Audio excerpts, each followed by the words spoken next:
రెక్కలొచ్చి గువ్వలు ఎగిరి వెళ్ళిపోయినా గూటి గుండెలో ఇలా ఈటెగుచ్చి వెళ్ళవే.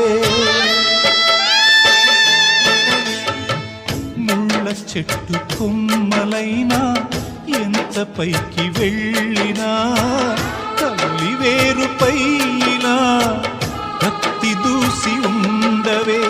మీరే తన లోకమని బతికిన సోదరుని సాలే ఇక వెళ్ళమని తరిమి